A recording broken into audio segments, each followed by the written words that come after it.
ગુજરાતી ભાષામાં તાજા સમાચાર, દૈનિક અપડેટ્સ, હાલની ઘટનાઓ. હમણાં જ સબસ્ક્રાઇબ કરો અને નવા સમાચાર પામો.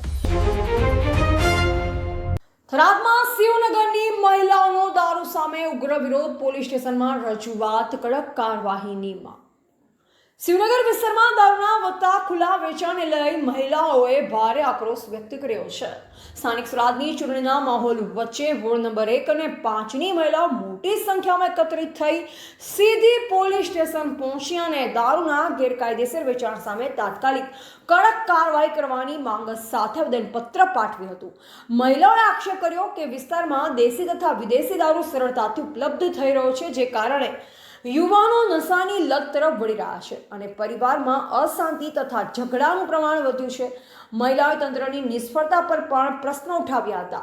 આ દરમિયાન રાજકીય તત્વો પર પણ ગંભીર આક્ષેપ કરવામાં આવ્યા હતા. મહિલાઓનો દાવો છે કે કેટલાક ઉમેદવારો દ્વારા દારૂનું વિતરણ થતું હોવાથી વિસ્તારમાં અસામાજિક પ્રવૃત્તિઓમાં વધારો થયો છે. મહિલા આગેવાન ગીતાબેન નાઈના નેતૃત્વમાં મહિલાઓએ સ્પષ્ટ ચેતવણી આપી છે કે જો તાત્કાલિક કાર્યવાહી નહીં થાય તો 300થી વધુ મહિલાઓ સાથે મોટું આંદોલન કરી પોલીસ સ્ટેશન સામે ધરણા કરવામાં આવશે. આ મામલે પોલીસ અધિક્ષકે મહિલાઓને આશ્વાસન આપ્યું છે કે તાત્કાલિક તપાસ હાથ ધરી દારૂના ગેરકાયદેસર વેચાણ સામે કડક કાર્યવાહી કરવામાં આવશે. એવા રાણાભાઈ પારેગી, વાવ, થરાદ.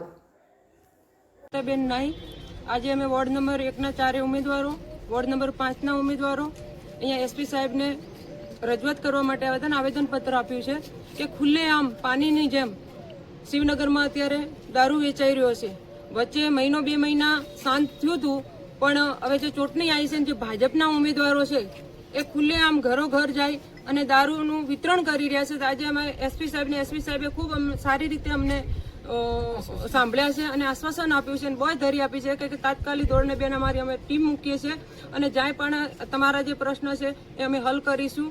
અને જે 2 પીઆઈ સાહેબો છે એ નવા છે, એમની પહેલી વખત જ મુલાકાત થઈ છે, પણ અહીંયા જે પૂર્વ એટી ચૌધરી સાહેબ હતા, પટેલ સાહેબ હતા, ખૂબ એમની સારી કામગીરી રહી છે અને અમને એસપી સાહેબ ઉપર વિશ્વાસ છે કે અમારી આ બહેનોની રાડ સાંભળી અને તાત્કાલિક ધોરણે સાહેબ નિર્ણય લઈ અને ટીમ દ્વારા દારૂ બંધ કરાવશે એવી બહુ ધરી આપી છે.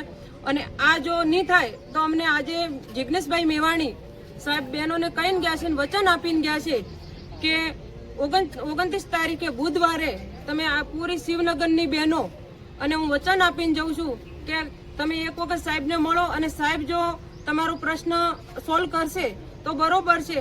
અને જો કાંઈ પણ એવું તમને થોડા ઘણું લાગે તો મને કોલ કરજો. હું 29 તારીખે આવી અને સીધી 200 થી 300 બહેનો અને જિજ્ઞેશભાઈ મેવાણી સાહેબ અમે એસપી કચેરીએ ધરણા ઉપર બેસી જશું. પણ મને એવું લાગે છે કે એવી નોબત નહીં આવે અને સાહેબ બહુ એક્ટિવ છે. તો સાહેબે આજે અમને આશ્વાસન આપ્યું છે અને જે બોય ધરી આપી છે એટલે અમને થોડોક વિશ્વાસ છે, પણ જોઈશું હવે શું થાય છે.